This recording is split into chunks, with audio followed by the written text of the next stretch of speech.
औज़ुबिल्लाहिमिनश्शैतानिर्रजीम बिस्मिल्लाहिर्रहमानिर्रहीम सल्लल्लाहु ताला अला हबीबिही मुहम्मद व आलिहि वसल्लम। मोहतरम ख़वातीन व हज़रात, अस्सलामु अलैकुम। कभी आपने सोचा कि आका सल्लल्लाहु अलैहि व आलिहि वसल्लम की याद भी दरूद है? जब हम आका सल्लल्लाहु अलैहि व आलिहि वसल्लम की याद में डूबे रहते हैं, जुड़े रहते हैं, सोचते हैं आका सल्लल्लाहु अलैहि वसल्लम के हवाले से, तो आपको नहीं लगता तब भी हम दरूद में होते हैं। एक दरूद वो है जो हम लफ्ज़ों की सूरत में पढ़ते हैं, एक दरूद वो है जो याद की सूरत में होता है, और एक दरूद वो है जो साथ की सूरत में होता है। क्या फ़र्क है? लफ्ज़ों के साथ जो दरूद पाक पढ़ा जाता है उससे तो हम सब वाकिफ़ हैं।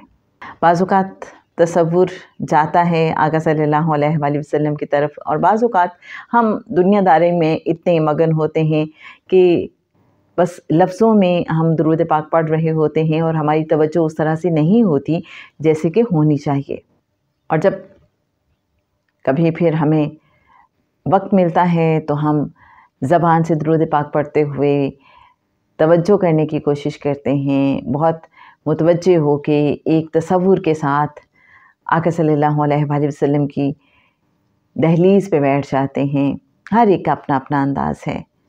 कुछ लोग दहलीज़ का तसव्वुर करते हैं, कुछ गुंबद खज़रा का तसव्वुर करते हैं, कुछ ये तसव्वुर करते हैं कि वो करीम आका सल्लल्लाहु अलैहि वसल्लम के नालैन मुबारक में बैठे हुए हैं, एक भिखारी की तरह, एक मुजरिम की तरह, और दुरूद व सलाम का नजराना पेश कर रहे हैं।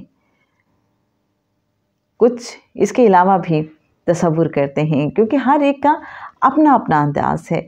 अच्छा, ये भी होता है कि कुछ लोग अगर बहुत कुर्बत का तसव्वुर करके दुरूद पाक पढ़ते हैं तो कभी कभी वो कहते हैं कि हम ज़्यादा कुर्बत का तसव्वुर नहीं कर पाते। जैसे अगर कभी वो नालैन मुबारक में अपने आप को बैठा हुआ महसूस करते हैं और इतनी कुर्बत में आका सल्लल्लाहु अलैहि वसल्लम की खुशबू महसूस करते हैं, तो कहते हैं कभी कभी हमारी कैफियत ऐसी होती है कि हम चश्मे तसव्वुर में मस्जिद नबवी के बाहर गेट पे बैठ जाते हैं और हमें ये हौसला ही नहीं हो रहा होता कि हम अंदर चले जाएं। तो दूर बैठ के एक मुजरिम, एक भिखारी की तरह आका सल्लल्लाहु अलैहि वसल्लम की बारगाह अक़दस में दुरूद व सलाम का नजराना पेश करते रहते हैं। बहरहाल ये हर एक की अपनी कैफियत है। ऐसा क्यों होता है? जब इंसान को अपना आप बहुत गंदा मैला लगता है तब भी वो ऐसा कर सकता है।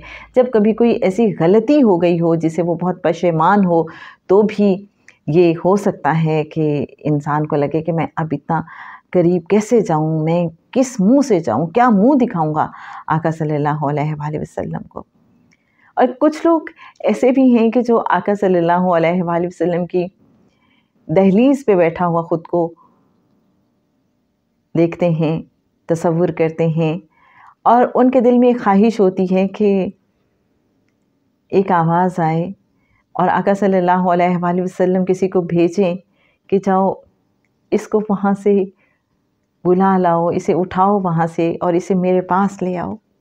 कुछ चुपचाप इसी अंदाज में बैठे रहते हैं। तो आपको क्या लगता है कि वो जो हम लफ्ज़ों की सूरत में दुरूद पाक पढ़ रहे होते हैं, और कभी यूँ होता है कि लफ्ज़ खामोश हो जाते हैं, एक कैफियत तारी हो जाती है और हम याद में डूब जाते हैं, तसव्वुर में डूब जाते हैं, लफ्ज़ चुप हो जाते हैं और हम कैफियत ही कैफियत में, तसव्वुर ही तसव्वुर में आका से बातें करने लगते हैं। जैसे एक अल्लाह वाले, अब उनका विसाल हो चुका, बहुत बड़ा उनका मकाम, आमतौर पे साहिबे इरशाद उन्हें कहा जाता है। तो उनकी इब्तदाई ज़िंदगी के हवाले से कोई साहब बता रहे थे कि जब वो जॉब किया करते थे किसी जगह पे, तो कहते मैंने तब उन्हें देखा था, और मैं उन्हें जब भी देखता था तो मुझे लगता था ये किसी याद में डूबे हुए हैं। वो बज़ाहिर दुरूद पाक नहीं पढ़ रहे होते थे, लेकिन उनकी आँखें بھیگی رہتی تھی، آنکھوں میں نمی رہتی تھی، کیونکہ وہ آقا صلی اللہ علیہ وآلہ وسلم کی یاد میں ڈوبے رہتے تھے۔ اور جناب اہل باطن ہمیں سمجھاتے ہیں کہ ایک مقام ساتھ کا بھی ہوتا ہے، جو اس سے بھی آگے کا مقام ہے، کہ جب آپ ساتھ ہوں تو پھر تو یاد کرنے کی بھی ضرورت نہیں رہتی، پھر تو آپ پریزنس کو فیل کرتے ہیں۔ جیسے ممتاز مفتی کی مجھے یاد آتی ہے بات، وہ کہتے ہیں کہ خانہ کعبہ کے سامنے بیٹھ کے لوگ لمبی لمبی دعائیں کر رہے ہوتے ہیں، اور انہیں دیکھ کے مجھے یوں لگتا ہے کہ جیسے کوئی شخص محبوب کے سامنے بیٹھا ہو اور محبوب کی پریزنس کو محسوس کرنے کی بجائے، اسے خوش ہونے کی بجائے، وہ اسے بیٹھ کے چٹھیاں لکھنا شروع کرتے۔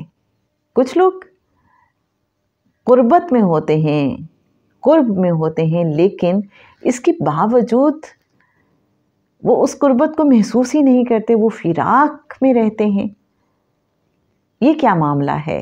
محبوب کی پریزنس میں بھی محبوب کو چٹھیاں لکھتے رہنا، یہ کیا کیفیت ہے؟ اس کا مطلب ہوا کہ ہمیں محبوب کی پریزنس کا احساس نہیں ہے۔ یہ جو بہت سے اہل باطن ہیں، آپ کو نہیں لگتا یہ وہی ہیں کہ جو اللہ کے ساتھ کچھ یوں جڑے ہوتے ہیں کہ کوئی دوئی نہیں رہتی، کوئی یکجائی کے مقام پہ چلے جاتے ہیں، وہ بظاہر چپ چاپ لیکن کہیں اور جڑے ہوئے، اندر کوئی اور ہی دنیا بسائی ہوئی، نہ جانے قطرہ کتنی بار سمندر ہوتا ہوگا، انسان سوچ ہی نہیں سکتا۔ تو جناب یاد بھی درود ہے، کریم آقا صلی اللہ علیہ وآلہ وسلم کی یاد۔ ہم کوئی واقعہ پڑھتے ہیں، آقا صلی اللہ علیہ وآلہ وسلم کے حوالے سے کوئی واقعہ سنتے ہیں، کوئی سوچتے ہیں، آقا صلی اللہ علیہ وآلہ وسلم کی مبارک زندگی کا کوئی خیال ہمارے ذہن سے گزرتا ہے، ہم یاد میں ڈوب جاتے ہیں۔ یہ بھی تو درود ہے نا۔ ہم کوئی نعت سنتے ہیں اور نعت سنتے سنتے ہم آقا کو فیل کرنے لگتے ہیں، آقا کے بارے میں سوچنے لگتے ہیں، تو یہ بھی تو درود ہے نا۔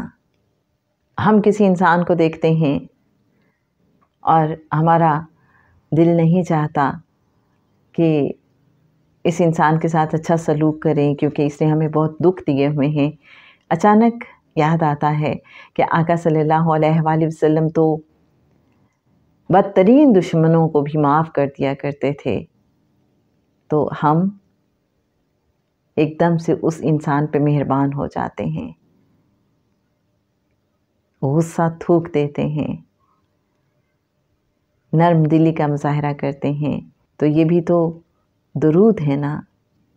آقا کی یاد آئی، آقا صلی اللہ علیہ وآلہ وسلم کی کوئی بات یاد آئی، آقا صلی اللہ علیہ وآلہ وسلم کا کوئی عمل یاد آیا، اور ہم نے اپنی زندگی کو سنوارنے کی کوشش کی۔